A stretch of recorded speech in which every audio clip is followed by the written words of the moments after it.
has just recorded her fifth Netflix special, and it's her first time performing in Singapore. Please put your hands together for Iliza!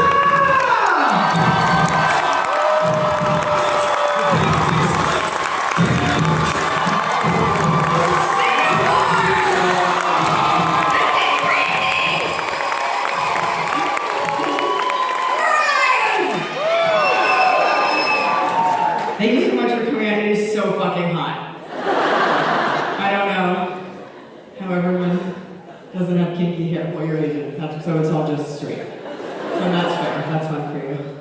This is really awesome. This is one of the many stops on our Asia tour. I've been touring a lot. This year was really big for me because I got married.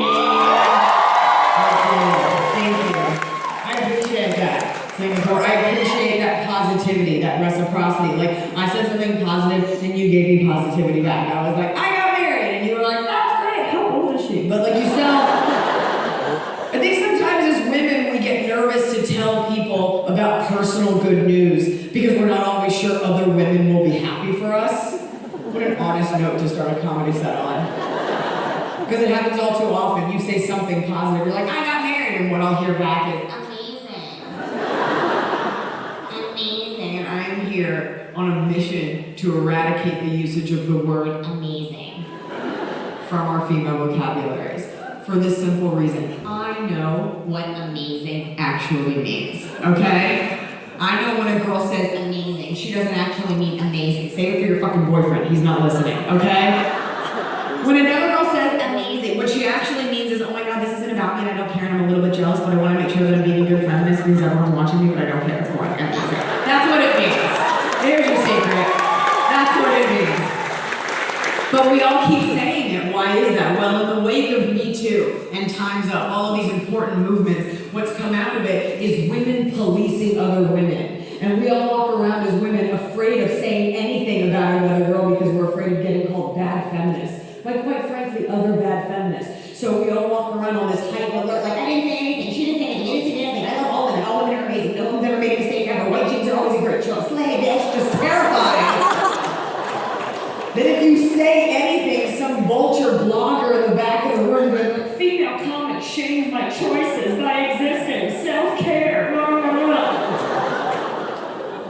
Amazing. That's what it's become. It's just constant, disingenuous. Like, I need to love every woman. Amazing. Work, chica. Yes, mama. Other Spanish. Like, it's just constant. This idea that because we're both women, we have to blindly love each other is not feminism. It's communism. And it's fucking bullshit, okay? It's mandate. You need to love her. She's a woman. What if she's a bitch? Like, what are we supposed to do? Don't shame her. Now everything is shaming. Everything you do, you're shaming something. You're shaming her. No, she fucked up my coffee order. I asked her to make it again. That's what that is. And I know other women feel the same way. I know you feel the same way, not just because you're laughing, but because if you look at the language that women consistently use to uphold other women, it's very aggressive. Because women aren't all smiles and hand jobs and butterflies. No! We're aggressive. We're aggressive fucking creatures, but we're not allowed to show it because likability and wrinkles. So we keep everything amazing. Look at the words that we use to uphold one another, right? It's aggressive language. You're killing it! I'm gonna kill you.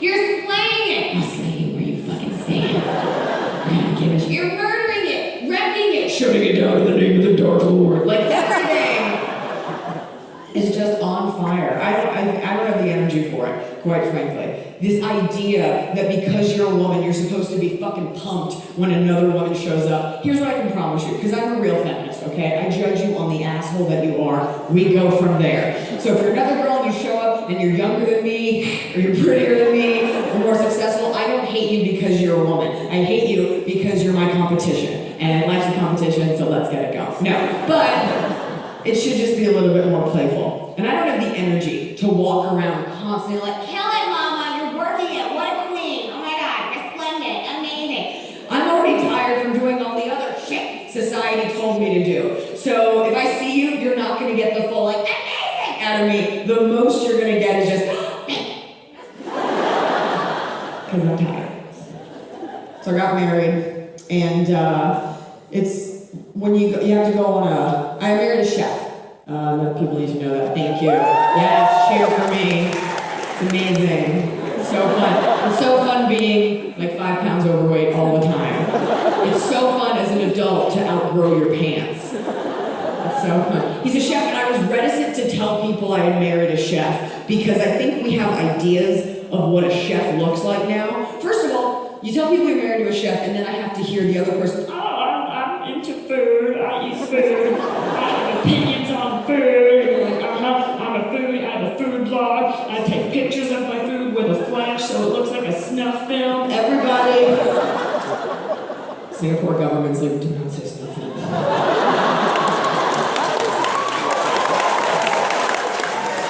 It's true. Pro tip about taking pictures of your food, don't use a flash. Okay? It makes your food look like a hostage. Take a picture of a plate of spaghetti with a flash. The spaghetti looks like it's like, please unchain me, I won't tell anyone. I'll disappear.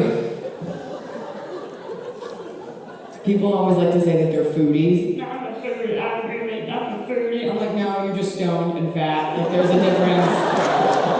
You guys gotta loosen up. We got 45 more minutes of this. I ran this set by the government, it's fine. Wait till we get to the blow jokes. Yeah. All the white people are like, yes! This is the content I came for!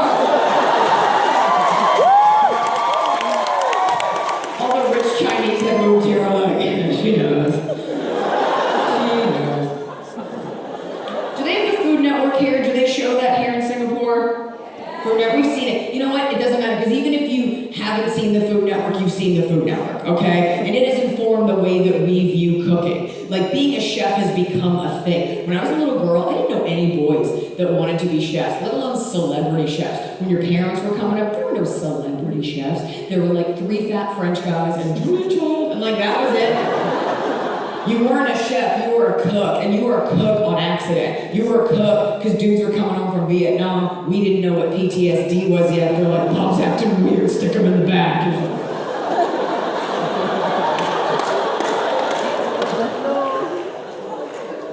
Female comic makes scathing commentary on nation's treatment of veterans.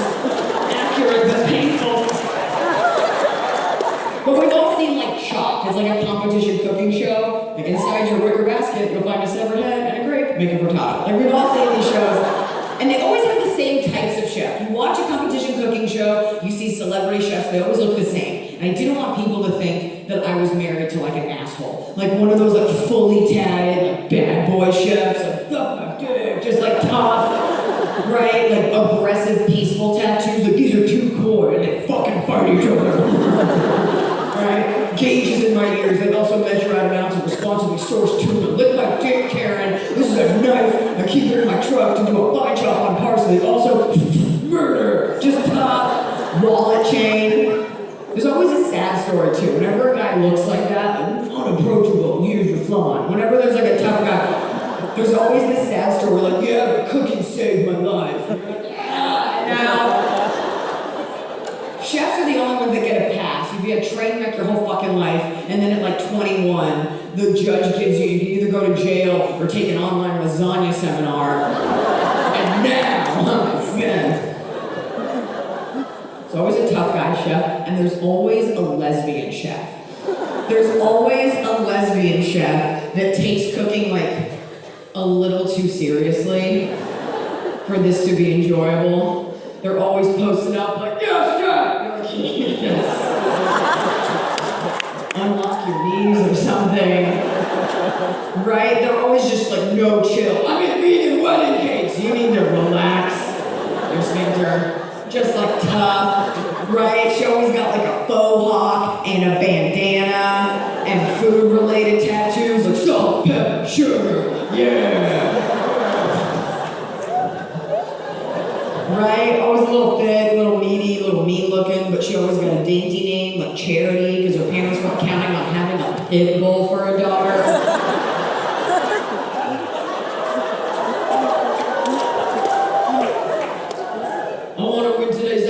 Take that money so me and my girlfriend Steph.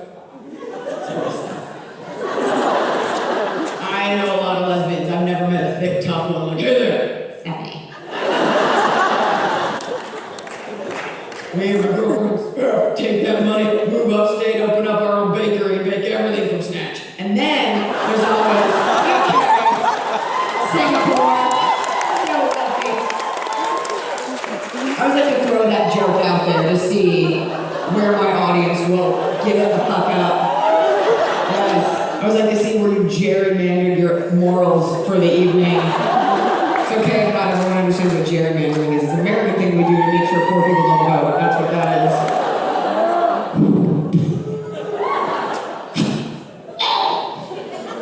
I guess you wouldn't shoot an arrow. Anyway, some people like that joke. There's always like a couple white people in the back. Like, She said snatch so close to send it.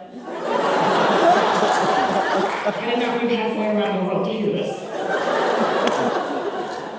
so we got married and we had to take a honeymoon, and my husband really wanted to go to Italy. And I didn't want to go, because it's enough already with that country.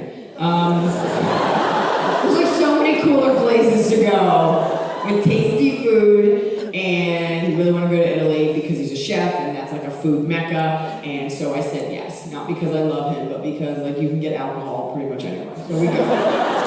And he made the map. Like we didn't do the tourist stuff. We did the Italian tour like things. He made like an eat-seeking map, and it was all over. And we went to the places. We went to the region where they have the sheep that eat the grapes, that make the fertilizers, that grow the mushrooms. If you eat them, you go to jail. Like we had a whole thing.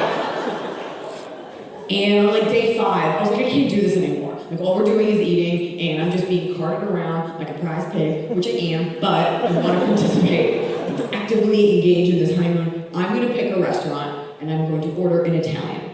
My husband was like, you're going to pick a restaurant and order in Italian. And I was like, yeah, I've seen Lady in the Tramp. Like, I know.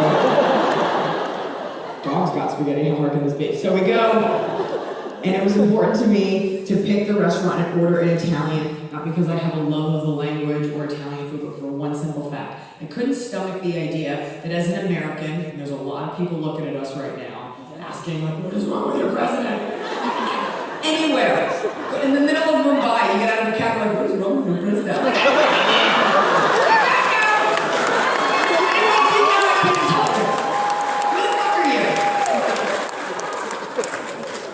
But I couldn't stomach the idea of walking into this random Italian's restaurant, this random part of Italy, and having that Italian waiter think that I expected him to speak English in his home country. Although he probably should, like that, or like Spanish, or Mandarin. Anyway, but I didn't want to look ignorant. I love being an American. I'm very proud of where I come from, and everyone should be proud of where they come from. And I wanted that waiter to see that I was trying, and to think all the good things about Americans that we already think about ourselves. So I wanted to see that I was educated and open-minded and kind, and if I'm ever drunk and embarrassing in public, I want people to know I'm Canadian and I'm sorry.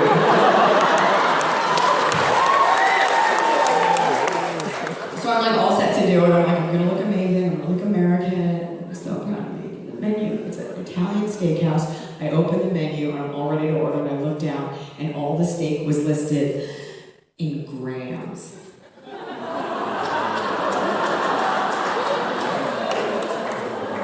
It was a 500-gram steak. What the fuck is a gram? I forgot. I was so fixated on the verb conjugation, the pronunciation of the Italian, I forgot about the math. Story of my life. I forgot about the math. The rest of the world uses metric to measure. That's right. The rest of the world uses tens, 100s, fucking logic to figure out measurement. We in the United States, we continue to measure based on a dream.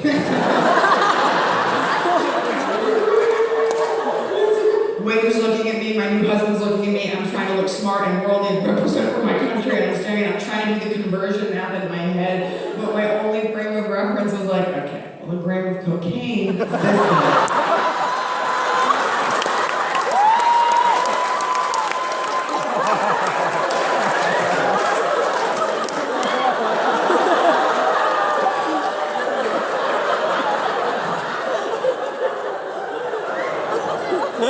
But you know what?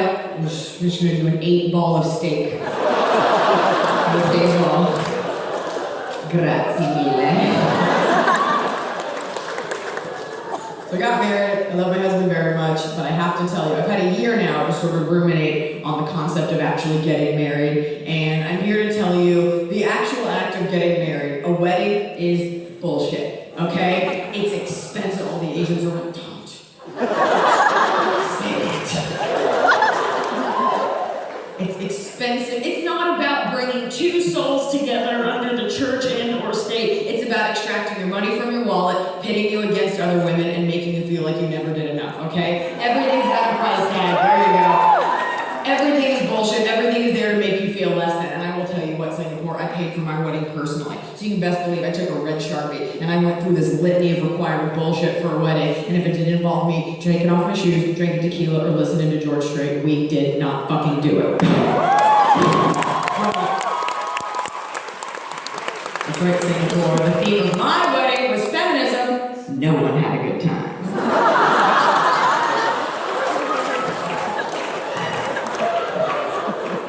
But there's all these things, and it depends. Some cultures have different things, but whatever your culture, your religion, your background, everyone's got their list of things that you have to do. And I took a comedic lens to each thing, and I was like, is it fun? Is it weird? If it's weird, I'm not doing it. So the first thing I refused to do, and I don't know if they do this here, I'd like to know, I would not wear a garter.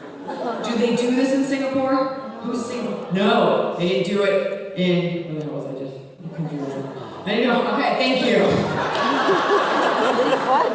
Female comic can't tell, Asian country, it's called jet lag. They didn't do it there either. Well, this is perfect, because there are some expats here that know the horrors. I said garter, they were like, don't talk about it.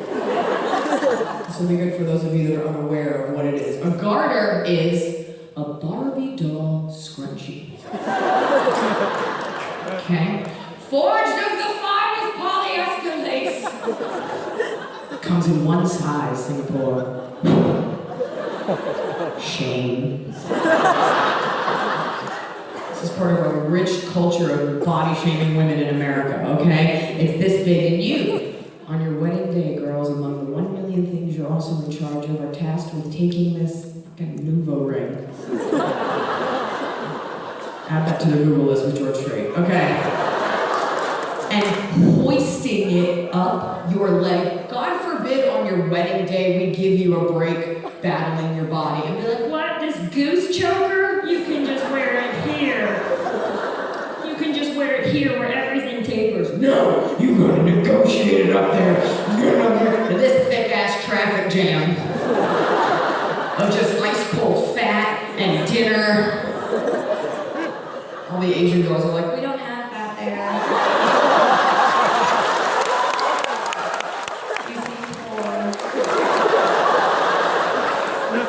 It's a serious American struggle. It's right there, and it's tight. It never looks good, right? It's pushing in. Of course it's tight. It's a garter. It's meant to hold up clothing, and right now, all it's holding up is that blood flow. It doesn't look nice. It doesn't lay nice. Your skin is puffing out on either side. The blood is slowing down. Your leg is becoming corpulent with this stagnant blood. You're staring at your bluish, deaded leg. Am I the Night King? What's happening here? You don't have time. You don't have time to stare at your leg because you gotta get yourself over to the dance floor, sugar tits. That's right. This nightmare continues. You gotta get yourself over to the dance floor for this required weird ass garter removal dance. This sexual garter removal dance that you're gonna perform in front of your family. That's right. That's right. You're gonna sit there while your husband goes under your dress, rooting around like a ghost schnauzer. Your mom is there filming it. She's like, yeah, get closer to the credits. It's okay now. I'm the mama. Your dad is there, girls, and he loves you, but he is tapped out. He's like, yeah, fuck her. I don't know. Oh, he's a good guy. This is a good Shrek. You gotta get there. That's your fate. It's your wedding day, so you drag. I changed legs. You drag. Some girls wear butterflies, that's not true. You drag your now purple stump over to the dance floor, over to a single chair. Single chair that has been ominously placed in the center of the dance floor. You are meant to sit in this chair. My child. Sit in the chair in your wedding dress? That seems relatively simple, doesn't it? But it's easier said than done. Because it's your wedding dress, and you're a bride like me. You're a bride that chose a dress that was form over function, so it is tight. It's tight because you're a bride like me. You chose a dress that was a size, maybe half a size too small, right? Because you just knew you were going to lose the weight for your wedding day, right? You just knew it. But you didn't lose the weight, did you? No, in fact, you gained 2 pounds. Is that like 1,000,000 grams? You gained 2 pounds. Just trying so it's tight. Like, sit down for the dance. Okay, so you're engaging every muscle you didn't know you had. Going, you're carrying luggage up here, trying to lengthen, protecting the tailbone, protecting the spine, lowering, slowly, right? You're like that goat in the cage in that first Jurassic Park, like, how does she work that sound into every special she does?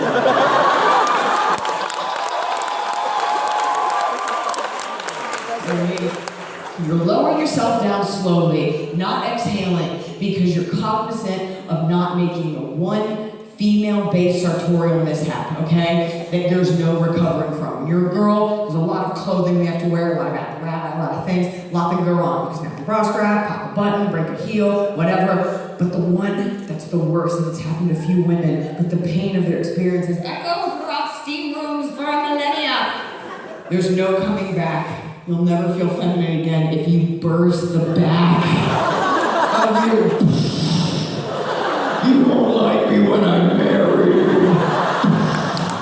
Goosh. You will never feel more like a she-beast. The dress couldn't contain my lady meat. So you finally sit down, right? All the people from Singapore are like, American weddings sound horrific. Why do they do that? You sit down, now it's time to show off the garter. This is an integral part of the ceremony. You have to show off your garter, show off that $3 investment on an expensive day. So you go down to the base, you go to the wedding gods, are like, we're done. Is it the police? They're like, she made a cocaine joke, not no. Okay, great. Not even part of the joke, I'm just trying to get in my steps. So now you gotta show off that garter, so you go to the base of your skirt to lift up the hem, and that's when you realize, I'm only talking to white people here, that you only put on fake tanner to the knee.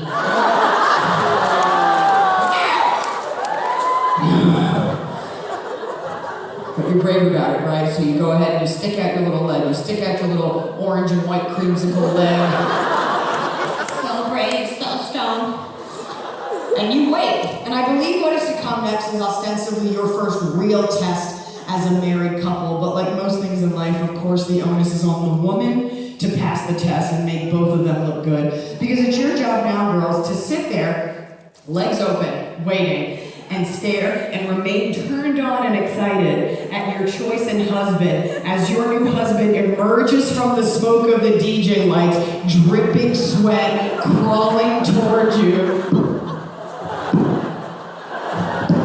You better sit there like, that's my baby! This is awesome. He's crawling toward, I watched a Magic Mike tutorial. He's got his tuxedo jacket off, so you as the bride are treated to this sweat map of South America on his back. And you better not let on that it's gross. You're like, I'm gonna mate with this person. Excellent choice. Oh, I can hear the cartilage crunching. Do it, baby. He gets up to you. He now has to remove your garter, but according to weird American wedding tradition, he's not allowed to use his hands. What must he use, Singapore? So he gets over there, slides his 5 o'clock shadow up your 5 o'clock shadow. All the Asian girls again, we don't get that. Clamps down on that garter with, let's hope, wolf-like precision. Slides it down your sweaty, chunky ham hock. And then he eats it. I just want to put, I don't know what happens after that, it's weird. I just want to put a bug in your ear in terms of allowable pseudo-sexual aggression toward female genitalia, okay? You're sitting like this. Your whole life, people have been telling you, that's not why you like, cross it up. And on your wedding day, it's just on display. And your husband, by the way, there's a lot of nerve endings in there. And it's just unguarded. Not a lot of people laughing at that, which means you need to add that to the Google list. Okay? And you're just sitting there unprotected while your husband, not at a Mach speed, but a reasonable clip, crawls towards you, dead shark-eyed, teeth gnashing. You crawl toward this, teeth gnashing, you're gonna fucking lose them, okay? Careful, Mary. Take that out of here.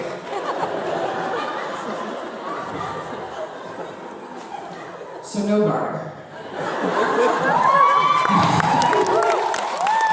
I appreciate that. All the girls that are getting married are like, yes, queen! I'm still gonna do it. Yeah. In theory, yes. And I would not wear a veil over my face. This one was really important to me. I didn't want to wear a veil over my face. I just feel... When it comes to...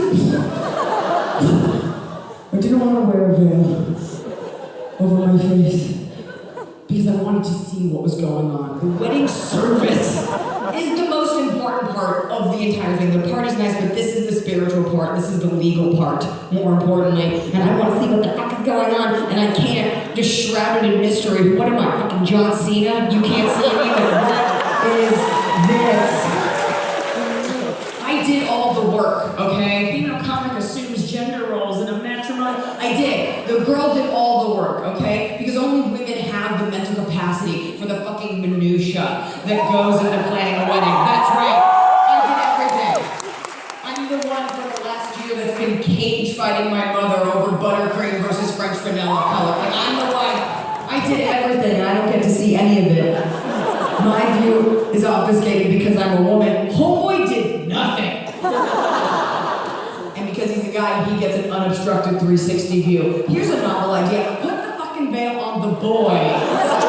He doesn't care. He doesn't care. He loves you. He bought a ring. He asked you to spend the rest of your life with him. The buck stopped there in terms of giving a shit, okay? Put it over like a blanket over a carrot cage. Like polygon, and just put it down. Lift it up for the important part. Like, do you take this woman? And then put it back down. That's it. He doesn't care. You care. I want to see. No man cares. You're sitting there, mummified. No husband is ever going to be sitting there at the altar with you, looking around like, I tell you what, you're right. Tea roses were an excellent addition. It's exquisite, and you're sitting there like, describe it to me. Is my sister here? Does she look jealous?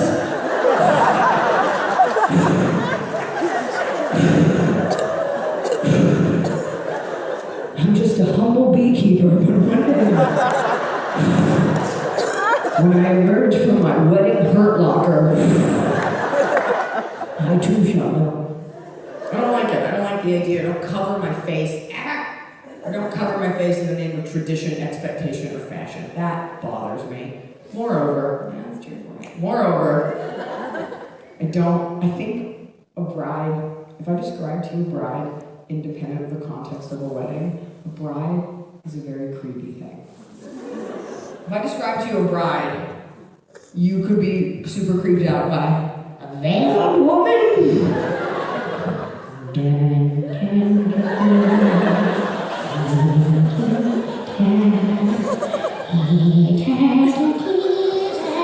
Be mine forever. Till death do us part. Something wedding this way comes. Yes. To infinity and beyond. Okay. I just think it's creepy. I think the pace with which the bride walks is a little unnerving, right?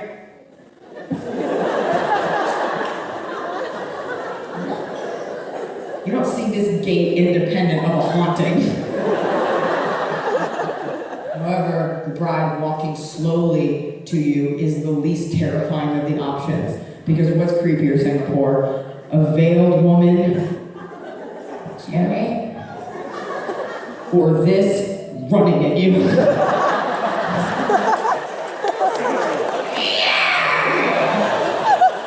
Where'd that bride go? I don't know, she jumped into that mirror. Right? It's a little creepy. It's a little creepy. They're like, we're still gonna do it. Okay.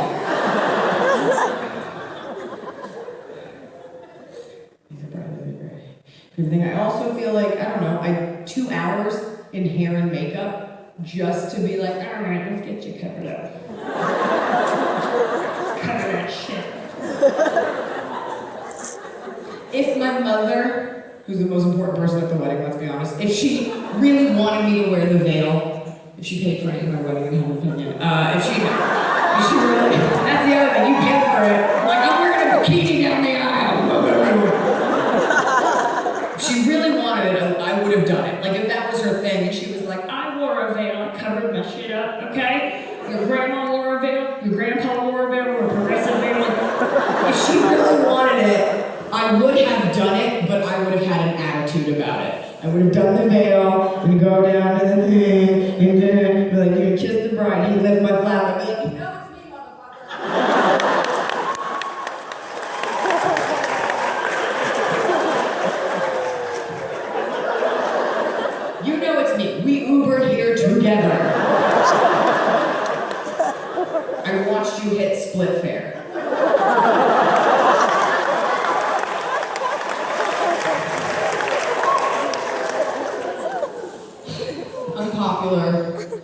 Popular opinion, unpopular thing to verbalize. The wedding itself is a nightmare. Like, you're not allowed to say that. You're not allowed to ever shit on a wedding, because, especially if you're getting married over 35, which I did. It's like, You should just be lucky the Lord sent you someone. Okay, you're really self-involved and you sweat a lot. You should just be lucky. I can love my husband and be happy I'm married and still comment on the fact that weddings are a nightmare, right? And it's fun at the party, but leading up to it, it's exhausting. And they lie to you. Everyone's like, it's your day. It's your special day. You only get one. Go fuck yourself. You only get the one special day. All the when your bridesmaids are there and they're helpful. Oh, and they're not jealous at all. Every woman you've ever loved, all your sorority sisters, all your friends from high school, every woman you went to prison with, they're gonna be there, dressed the same, waiting for you. My bridesmaids were shit canned from the second they got there. One of them ordered Deliveroo to my fucking wedding.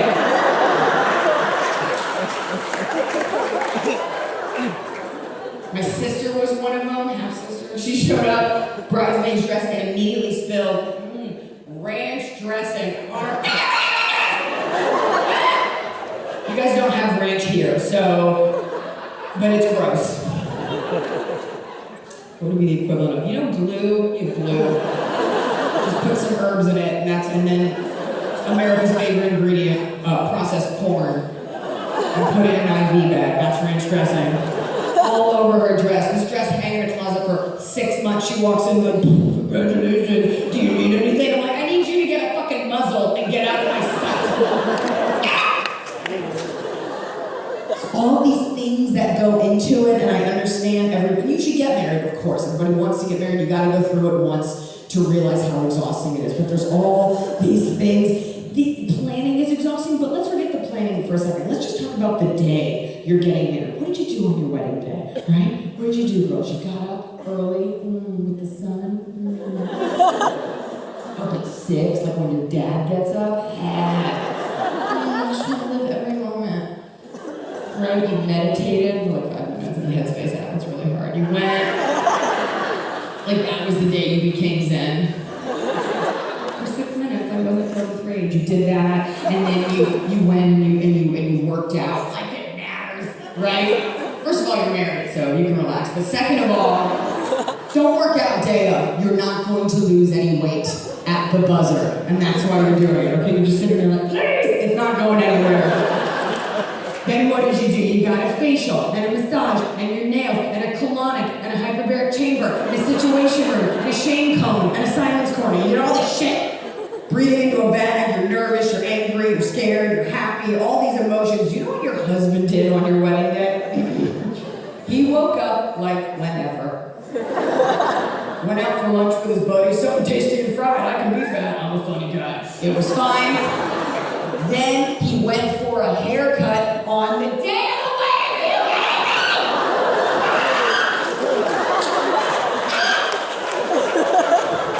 And 6 trial runs. I'm almost bald because of it. And you're like, yeah, just keep it clean on top. Who knows? He went home, he jerked off, took a dump. Who said you can't lose weight there? Right, gentlemen? Right? There you go. There you go. I know you said you're probably about 500 grams, huh? Yeah. Took a nap, woke up to an alarm labeled "Wedding for You?" question mark. You barely made it. It just felt to me on the day of, and to be fair, like I wasn't super mentally prepared for it. It just felt like everybody was allowed to run around, eat and drink and have fun, and the bride's like relegated to a corner, just like gnawing at her own paw. I was so nervous.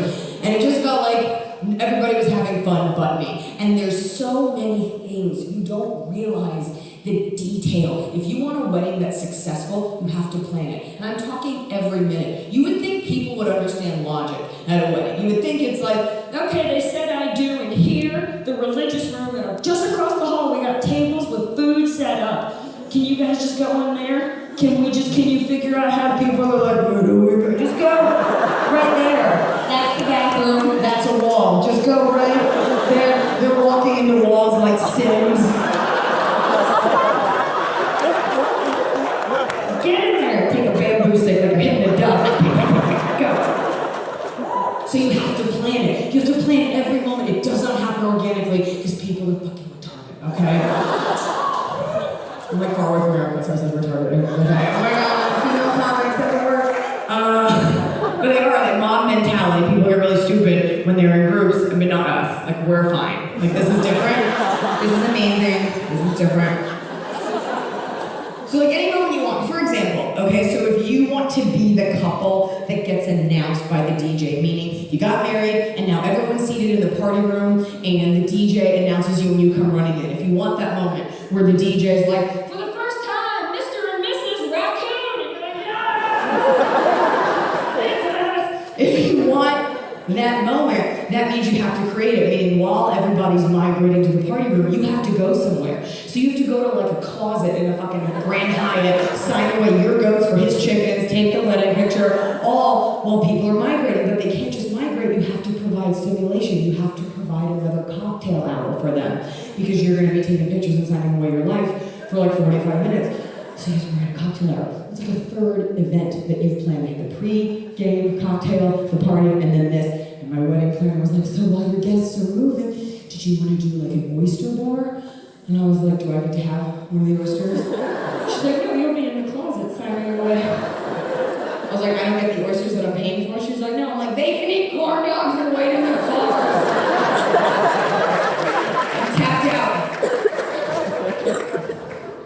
And it just felt like, anytime I watch like a wedding video or I go to a wedding, the bride, even though it's her day, is like the afterthought. She's the last one down the aisle. She comes to the party. You don't get to relax until you've done like your father-daughter dance, and then you can like take off your bra. But up until that, even the services, like some people like to have a fun service, and it always feels like the bride's the last one to have fun. Like some people love to do a dance down the aisle. This is a very American thing that white people love. We love to come down the aisle to a choreographed dance to that Bruno Mars song, like, Hey, baby, I wanna marry you. Marry you. sparklers and fucking corn. Marry you. Right? It gives the maid of honor something to do. She's like, I was a cheer captain on one stage, so we go up, you go down, roll it around, 2, 3, do it. and then she teaches the groomsmen, and they're like, now this is something you need to know, okay? The girls that are married will understand this, and the girls that are getting married, you should be warned. It does not matter what man you marry, it does not matter who you marry, every man has the same friends. Every man has the same groomsmen, okay? Doesn't matter what country you're from, there's the usual suspects. Every man in their groom squad has the one that's too big. One that's always bigger than everyone. He's like 6'9", just a walking snapped Achilles injury, like former Pro Bowler, something happened. Minimal effort, because that's all he has. Just a walking cranial sprain. His name is like Donk. Put that baby down. Donk is hungry. Right? Great job, minimal effort for the boy. Great job, Doc. And then the funny friend. Every man you date has the friend that's funny, okay? never shuts up. His name is always Daniel. And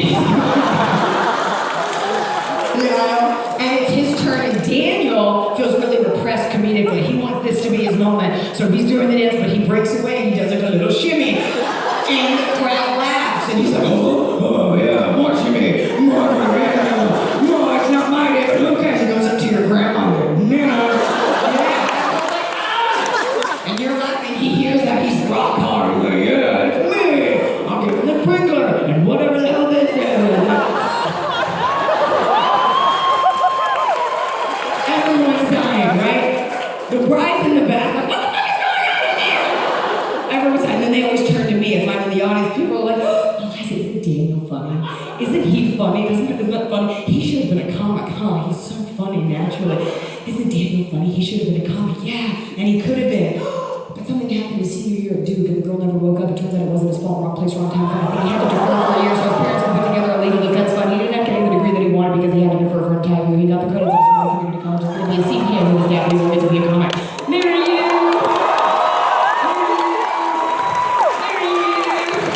Marry you! The bridesmaids come down. This is a strapless bra. This isn't fun. I slept with Daniel. Now the groom comes out, and he's in sunglasses. Yes! The epitome of class and ironic juxtaposition. Yeah. Indoors in sunglasses, which is an homage to Risky Business, which is a movie about what, Singapore? Prostitutes. Mary, everyone stop having fun. She's here. Yeah.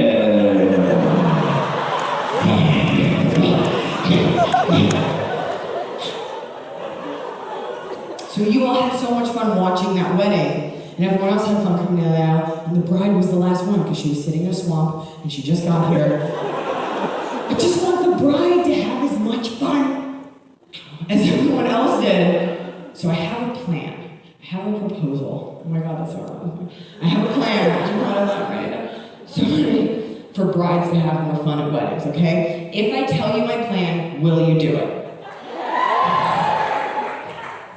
All the Chinese are like, we need to see the agreement first.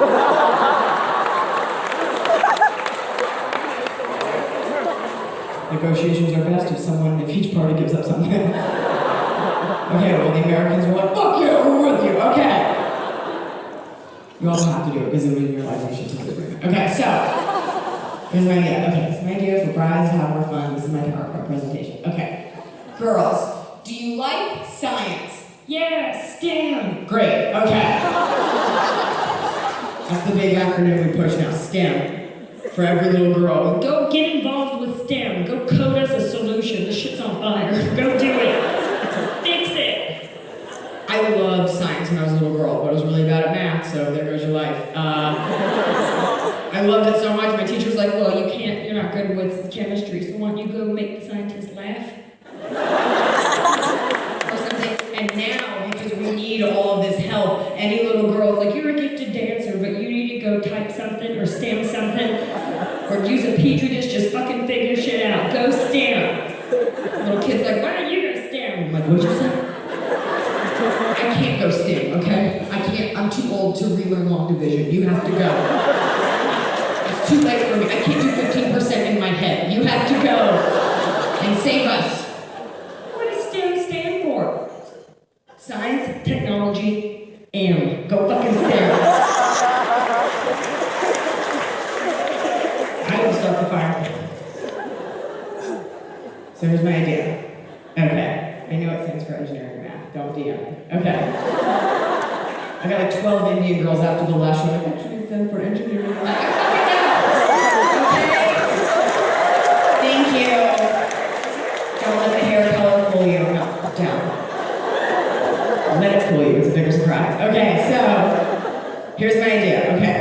So you like science, great. Take 1 part red food coloring, 2 parts corn syrup, that thing we talked about earlier, okay? It's just the red food coloring is fine. Okay, put it in your mouth, zip it, back of the room, back of the chapel. Come down the aisle to your...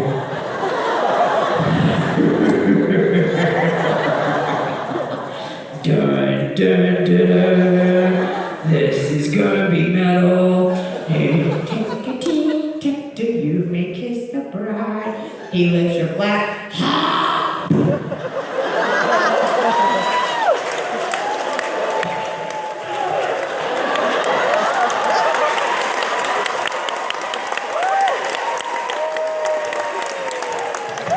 Help me get back to the mirror!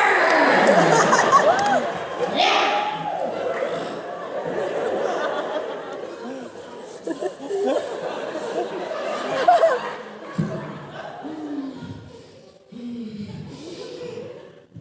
I do.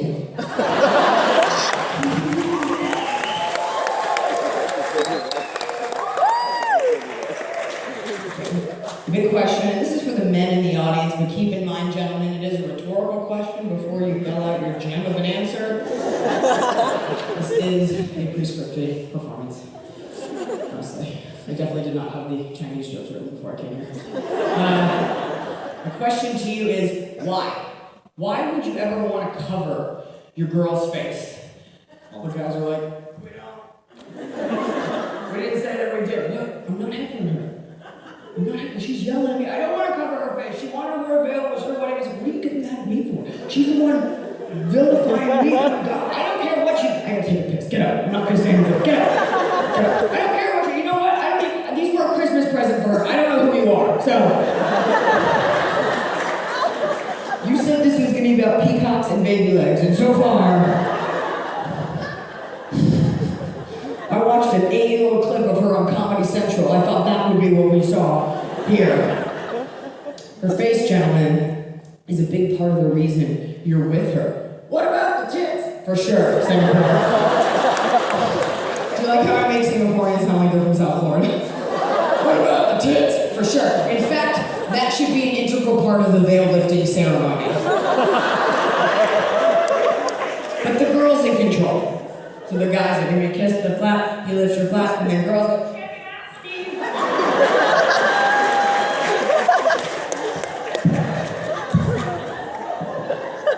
when I say that her face and her body are big parts of the reason that you're with her, that's not a knock against men. I think sometimes when we hear women speak, we're like, well, then she must hate men. I love men, okay? I fucking married one. Right before that, I slept with a bunch of really hot ones. So, yeah, I did. Not like all in 1 week, but like before. But I think sometimes we think that because a woman has an opinion, first of all, she's opinionated, which is such a gross word. You've never heard of a man being called opinionated. Think about that one. But I think sometimes we forget that you can be pro-woman without being anti-man. So when I say that those are the way men's brains are wired, that's not saying that they're superficial or pigs. That's the way men's brains are wired. Men are visual creatures. He has to be, girls, physically attracted to you first before he can want to get to know, like, your amazing personality. It goes looks, and then your heart of gold. Like, seals the deal. That's what it is. It's true. He's not being a monster. And you don't have to be flawless. It could be like a flick of the hair. He sees your elbow horn. Just something. Something. They have to be attracted to you first. It doesn't go. Their wiring doesn't go the other way. You've never met a man like, he's like, I'm gonna set you up with a girl, and that dude's been like, all right, but tell me about her remarkable charity work first. No. Be attracted to you, and then he wants to get to know you, okay? That means he saw you. He saw you first and wanted to know more. He saw you at a bar, on a dating app, at work, through your window for the last 6 months. He saw you first, approached you like, please don't be a lunatic. You turned around and like, this is my shoulder iguana. I'm a Taurus. It means a lot to me. And you're like, all right, you're hot. Let's go. And it was fine. But they have to be attracted to you in the first place. Women don't have this problem. We are not. And by the way, as angry as we get about it, like, men are such pigs, you want a man that is wired that way. That is the correct way to be wired. That's like normal neurological pathways, like attracted, then get to know the rest of it. You don't want a man that doesn't care about looks. They'll say that once they're with it, I don't care about looks. Yeah, because she's fucking hot, bro. That's different. You don't want a guy that doesn't care. It's weird. You don't want a guy that's like, I don't care what she looks like, just don't let her spit on my food. You don't want a man that's broken. And rather than get angry about it, we tend to get angry at the way people are. Men are wired that way. Oh, men are such pigs rather than rage against the patriarchy, girls. Let's use the information we have. Let's gather it like squirrels storing it away for winter and work within the confines and cogs of the male system and use the information we have. If he has to be attracted to you in order to want to get to know you, that means he has to be attracted to you if he's with you. That means if he's with you right now, he thinks that you're very attractive. That means he doesn't see all the bullshit and ugliness that you think you see every time you look in a mirror, just so they can sell you face cream, okay? If you're here tonight with your boyfriend, your fiance, a guy you've been going on dates with, your husband, you should just know he thinks you're beautiful and he doesn't see all the problems that you see, okay? You should know that. If you're together, if this is a first date, like Jerry's still out, like I don't know. Because I know every girl did what I did when you're getting ready to come here tonight, you're looking in the mirror, you're like, they won't even let me in the theater. It's so fucking terrible looking. Hideous. I'm fine. Women don't have this problem. We are not visually stimulated creatures. It doesn't have to go looks and then the rest of it. Women are cerebral creatures. We're cerebral creatures, which means we can be attracted to you despite your stupid fucking face. We can be. I hope you're not with the date right now.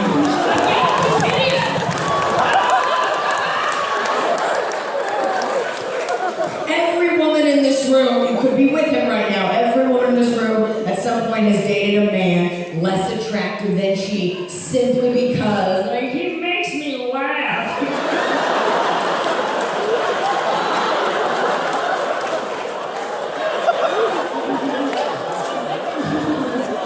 Makes me laugh at how rich he is.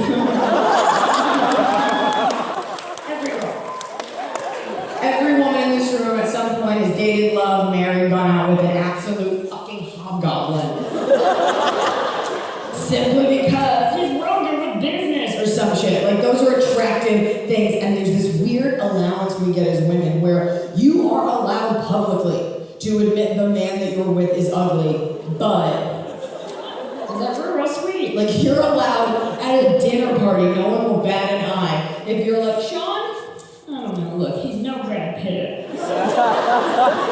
And Sean's the first motherfucker to be like, it's true, I am not a handsome man.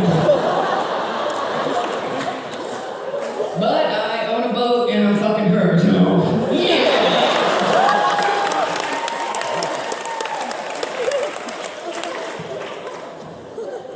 Women are very practical about how attractive or unattractive men are, right? We have a lot to deal with in life, so we can't afford to have rose-colored glasses. Guys are just like, my girlfriend's hot, even if she's hideous. They don't see it. They're like, she's kind of gross. Like, no, she's fucking hot. She rocks my knob.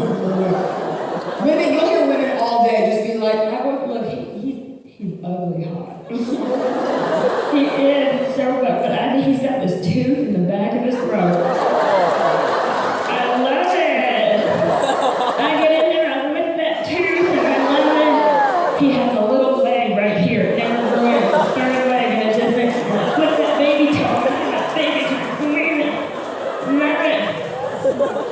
You'll never hear a guy, because he's not capable of seeing if his girl's ugly. You'll never hear a guy like, my girlfriend?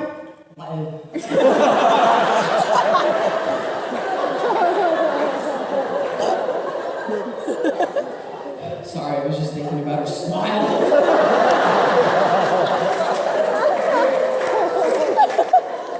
She's fucked up, but her punchlines are on fire. So no veil.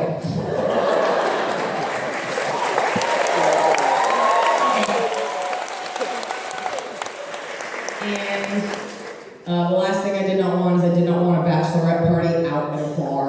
I know that sounds weird. Do you guys do bachelorette parties here? Some countries don't do it. Yes? Do you call them hen dos or do you call them bachelorette parties?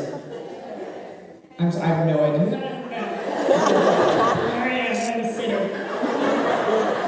Who's Singaporean? Maybe you? I don't know. Okay, alright. You have a red purse, it's the only thing I can see. So they did, you were saying something. Go, tell me. It's just called bachelorette party. Are you fully American? Because that's what it sounds like. Bachelorette parties. Get on with it. Okay, good. This is all going to be super relatable. specific reason, and this is the reason. I work at night, so I have experienced firsthand the havoc that can be wreaked by an out-of-control bachelorette party. I've been on stage when a clump of them comes in. One of them kicks in a window, and they make their nest in my show. And I couldn't, that being said, there's plenty of good bachelor parties, but I couldn't, knowing how horrific that can be to contain, I couldn't do that to a fellow night worker, okay? Bartenders, waiters, DJs, security, anybody who works at the nighttime scientist Singapore, those of us who make our wages under the cloak of the moon, I have no friends, those of us who work at night understand how horrific a drunk group of women can be. It's different than a bachelor party. A bachelor party is wired differently, okay? It's a group of men, there's a pack mentality. You can't both be on your phones in the front row.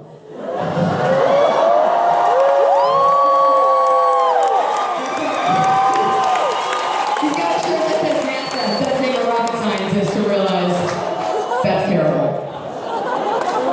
One, like the kid I can handle, but both, like, I'm gonna get a Domino's large pizza. A bachelorette party is wired very differently. Men are pack mentality. There's an alpha, and the rest are vying for alpha. There's testosterone, right? If you ever encounter a group of drunk men and you want to calm them down, you have to grab the biggest one, okay? It's like a prison fight. You grab the alpha, and you go, hey, we're trying to run a bar here. What's your problem? You don't have any manners? What do you think this is, a comedy show? You just check your fucking phone in the front of the bar?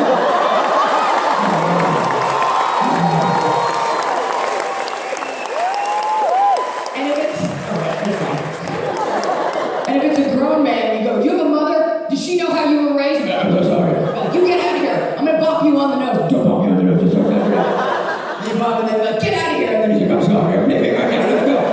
And because he's the alpha, the rest of the alphabet falls and like, Scott, wait. And they all leave.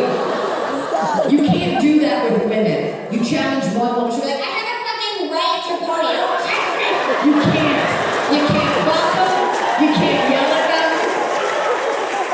Like, let's go. Ow, my arm! I was just laughing. It's wired very differently. And knowing how out of control it can be, I couldn't do that. Because, by the way, a bachelorette party, you don't see a bachelorette party coming. Hear it. If you're hearing them, my friends, it is too late. And it's unnerving. I'm on stage here. This is very dark. I can see the front row. I see the red purse. I saw the phone lines, but that's about it. I don't see the rest of it. Yeah. So you can imagine how scary that sounds. I'm just on stage. Another thing about raccoons.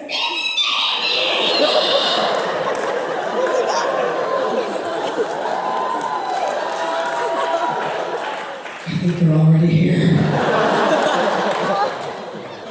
If you ever see a bachelor... You just know if you ever see a bachelorette party, that's not the whole party. There's a bunch of them on horses waiting just outside. Bachelorette parties are smart. They understand basic warfare. They know the best way to take over a bar is to send your troops in waves. So as to exhaust the bar and deplete it of its resources. The first one to come running in, it will be her infantry, okay? It will not be the bride, it will not be the maid of honor, it will be just your bannerman. It's just a couple women that are running in, like, Stacy's getting married! They set a waitress on fire. They put down a debit card for the first round! These women are not here for a good time or a long time. These women have been sent here to establish and maintain a region. That's why they're there, okay? Set shit up. This is not your special ops. This is not your general. These are like your 3 friends from work, okay?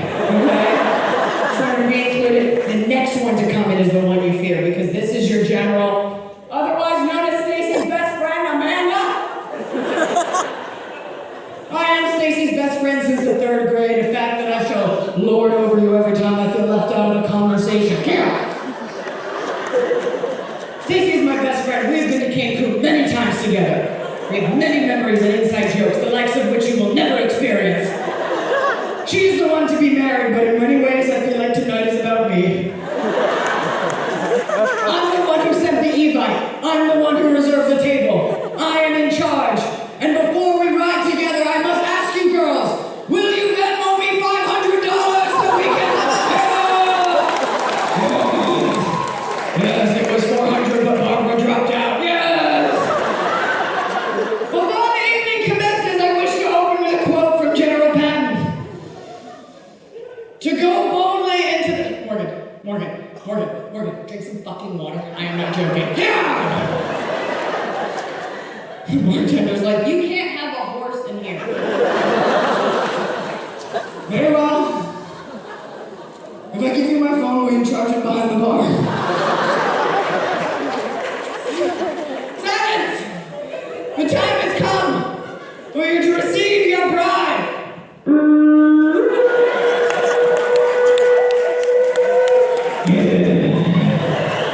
Yeah. And they all begin to rejoice.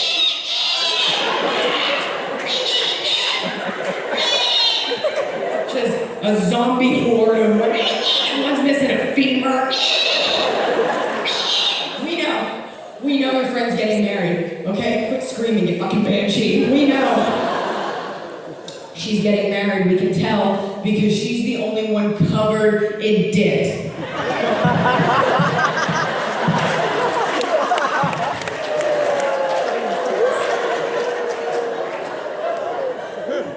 What is this? What is this West African shaming ritual that we put under the guise of, oh my god, we love her so much, we're so proud of you. Dicks, where are these dicks? Eat a dick, be the dick.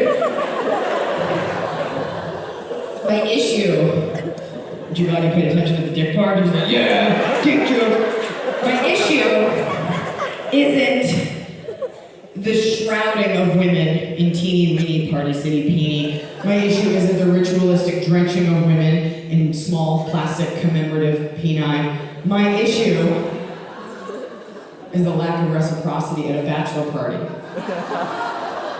I've never seen a bachelor party like, Joey's getting married, everybody put on your snooch hat and...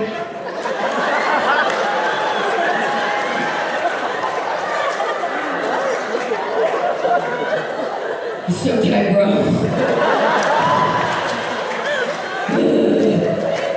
Isn't it amazing how no matter how many times you wear one of these things, they never get any bigger?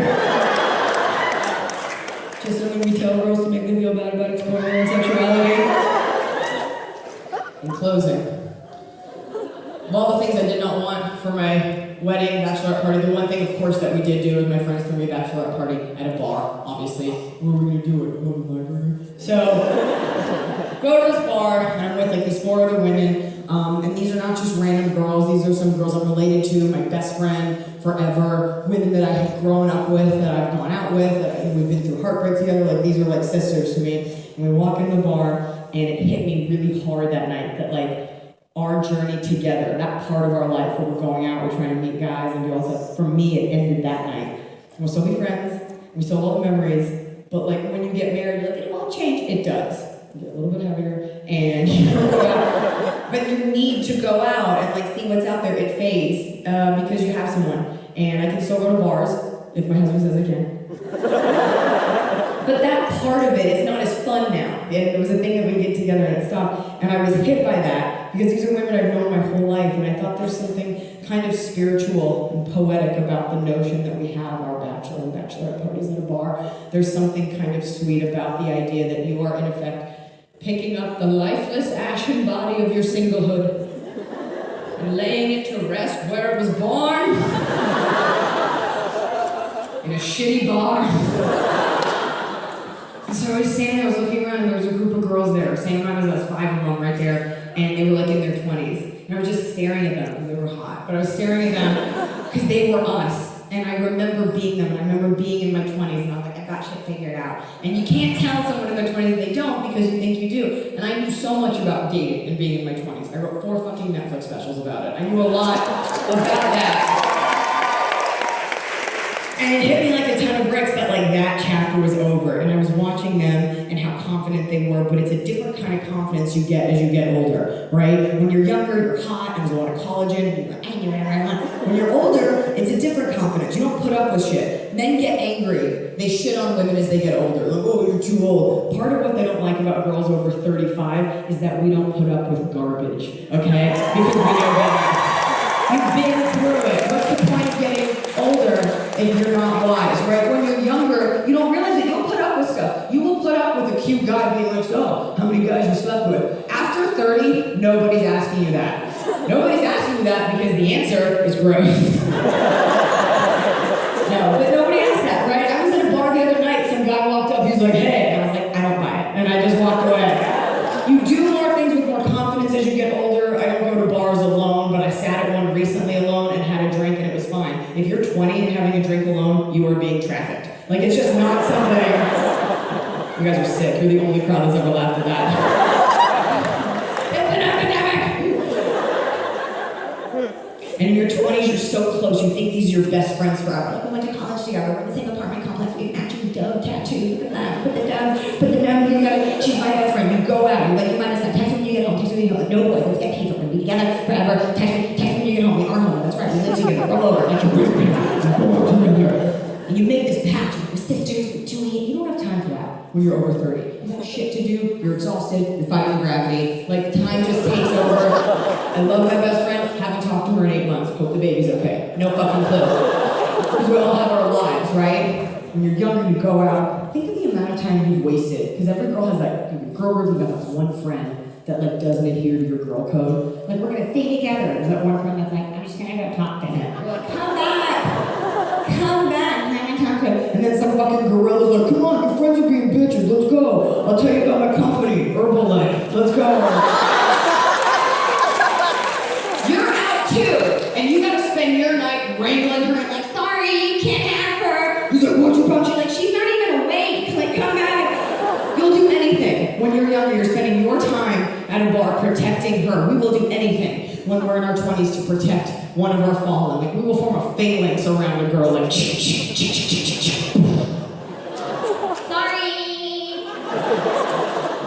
that sound is the anti-mating call of 20-something girls everywhere. I wish I could tell you that that's a totally altruistic endeavor. Women protecting women's sisterhood, doing it, slaying all day. Unfortunately, oftentimes, the subtext of, sorry, you can't have her, is, because you didn't want me. But that's a whole other lecture. So, to the girls in their 20s here, enjoy it. Enjoy the security of the women around you. Enjoy the sovereignty of the women around you in your 20s. Because guess what, chickens? After 30, you are on your own, hooker. Okay? It's not that we don't love you, don't care, haven't been there for everything. It's that we're sick and tired of your bullshit.